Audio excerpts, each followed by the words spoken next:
Just recently, I put out a video discussing these rings that were found on radar near Hurricane Harvey. It's actually bouncing all around YouTube right now. A lot of people are kind of, I don't want to say going crazy, but a lot of people are noticing these rings around Hurricane Harvey and talking about this in relation to Irma, which I believe is a tropical storm, or no, it's a Category 5 hurricane. And there's also Tropical Storm Jose, which is predicted to turn into another hurricane. And we've been talking with everyone about how this is rare. It's actually unheard of to have this many hurricanes back to back so soon at such a high level in the same season. Well, I've been getting a lot of submissions, and I want to show you an email that I just got really fast because it's going to help us understand a couple things. And I want to thank, I'm not going to show his email address, but I want to thank Frank Wheelock. So he told me about a phenomenon called HAARP rings that another YouTuber had talked about on his channel. So I started to research this phenomenon because I was noticing a lot of comments from this video that I just showed you talking about HAARP, talking about HAARP rings, and talking about, you know, the fact that maybe, and listen to me here because I try to just give you good information and let you make up your own mind. Don't think that I'm trying to tell you a conclusion. But a lot of people are messaging me saying that maybe these rings were purposely caused in certain areas by someone.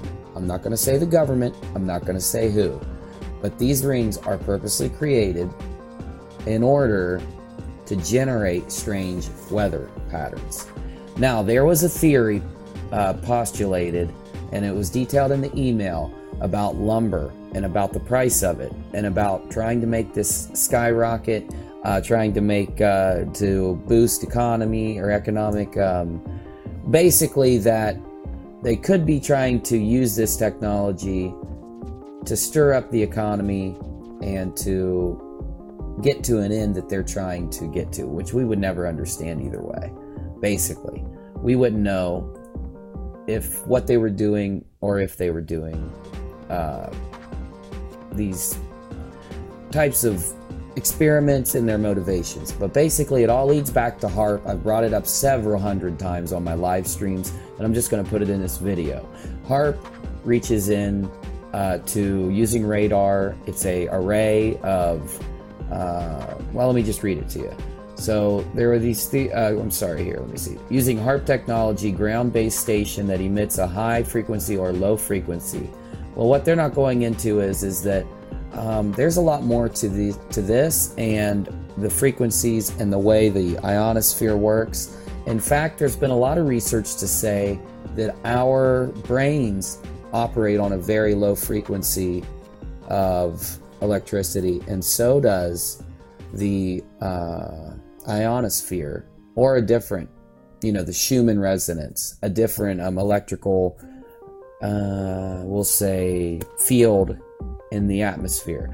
And that maybe, just maybe, that's how we see these phenomena where people can, communicate with each other and feel feelings that, someone else is feeling from far away. I'm bringing this up as other people's claims, not mine. So, what am I trying to say? What I'm trying to say is, when I did this video and showed everybody these rings, we noticed something very strange about them. And let me show you what I'm talking about. We noticed that there were multiple rings all over the place. There's a lot of people arguing what these rings could be, why we're seeing them around this hurricane, and if this is something we should take note of and look into. And of course, I've been looking into it. We see these types of pages. This is from Dutch Sense, though, and I'm going to tell you right off the bat, Dutch Sense has had a lot of controversy over this. There's a lot of people that study the ionosphere, the electromagnetic currents in our atmosphere, and they do not agree with Dutch since I give you both sides of every argument. I'm just going to let you know. But we have this article. U.S. military confirms HAARP ring formed by radio waves hitting the atmosphere/ionosphere. If you read through this, and I'll drop a link, this is what got me. This is what got me here. So, October 15, 2011, the same pattern shown in the U.S. military HAARP ring plasma documents showed up across multiple but not all radar stations across the southeast USA 2 days before a huge storm outbreak. Only a few stations produced the plasma out of dozens across the south and east coast. These rings were first said to be photoshops done by me. Then the deniers backtracked and said they were just mass flocks of birds and bugs all over the place for hundreds of miles in all directions. As it turns out, all these were man-made plasma rings due to over-pumping the area with radar.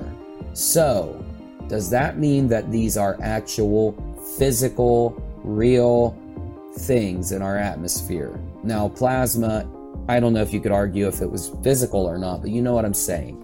Is this real? So the phenomenon that we captured during the hurricane, okay, we've seen it before. So that's what I wanted to show you first off.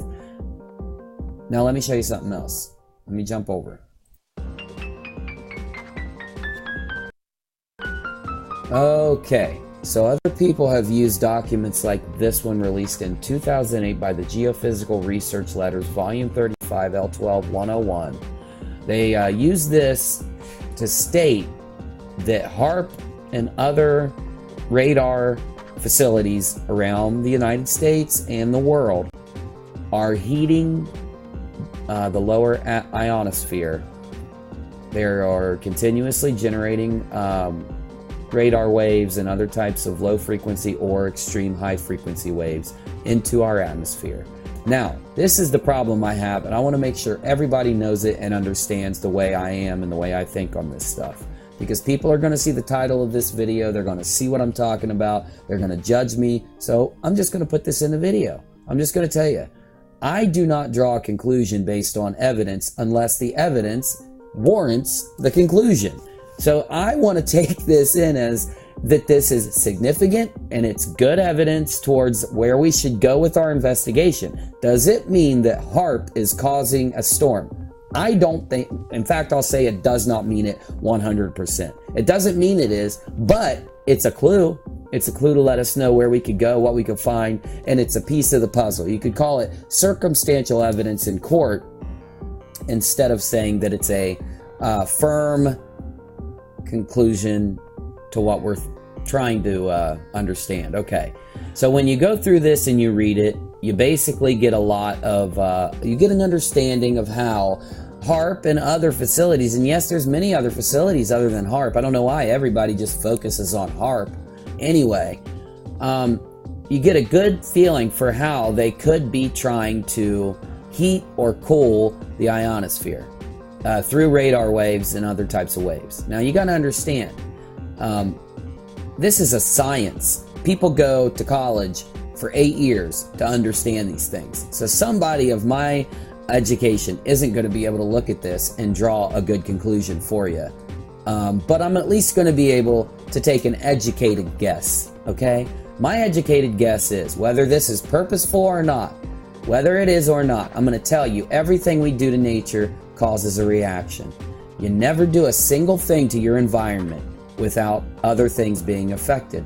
It's the way of the world. It's called, well, I call it the equilibrium, okay, of nature. So if you do heat the atmosphere, and we know that our weather works in strange ways. We know that when you do heat, just little things like heat can cause air to move.